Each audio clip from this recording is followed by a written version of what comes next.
შემდეგ გამოაცხადებენ. თუმცა არჩევნების სავარაუდო დღით უკვე დასახელდა 13-ან 20 ივნისი. ვარშავაში სამგლოვიარო ცერემონიები გრძელდება. პრეზიდენტის სასახლეში დღეს ქვეყნის პრემიერ-მინისტრი დონალდ ტუსკი მთავრობის წევრებთან ერთად მივიდა და პატივი მიაგო ლეხ კაჩინსკისა და მისი მეუღლის ხსოვნას. ნობილია, რომ პრეზიდენტს და პირველი ლედის ქალაქ კრაკოვში ვაველის სამეფო სასაფლაოზე კვირას დაკრძალავენ.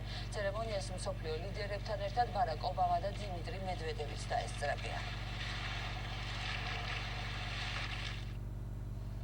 გაფრინდი შავ-ამერცხალო ქართულად და პოლონურად ანსამბლმა ლაშარმა დღეს მოსწავლეთა სასახლეში ხალხური სიმღერა ორ ენაზე შეასრულა.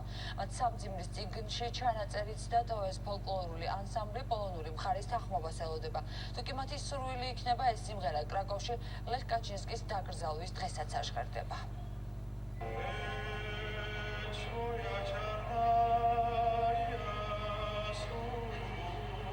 ანსამბლმა ლაშარმა ლეხ კაჩინსკისა და ავიაკატასტროფის შედეგად დაღუპულ სხვა პოლონელების პატივი დღეს ამ სიმღერით მიაგო. პოლონეთის პრეზიდენტის ხსოვნისადმი მიძღვნილი სამოქალაქო პანაშვიდისთვის გაფრინდი შავ-ამერცხალო სპეციალურად შეერჩა.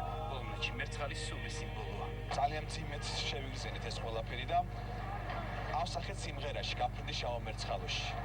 როცა მერცხალი მიდის, რომ ამბავი ჩამოიტანოს ომში წასული ძმისაო და ძალიან სიმბოლურად გვესახა ეს ყველაფერი და ისეთი აზრია ჩადებული, რომ როდესაც ყოველ გაზაფხულზე მერცხლები მოფრინდებიან ჩვენ სახლებში, ისინი სიმბოლურად განასახიერებენ აი ამ დაღუპულთა სულებს, რომელმაც ტრაგიკულად დაასრულეს თავიანთი სიცოცხლე.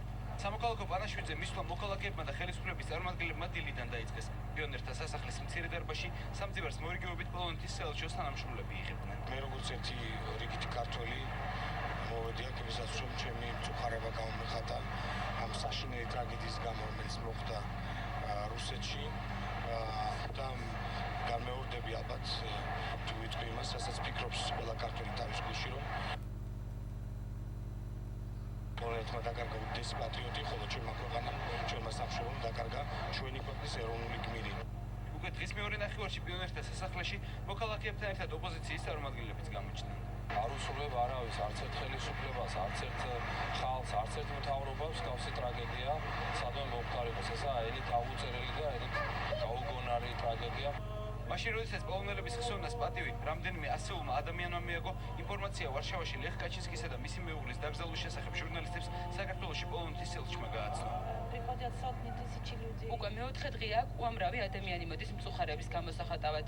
პრეზიდენტისა და მისი მეუღლის დაკრძალვა კვირას 2 საათზე გაიმართება არა ვარშავაში, არამედ ქალაქ კრაკოვში.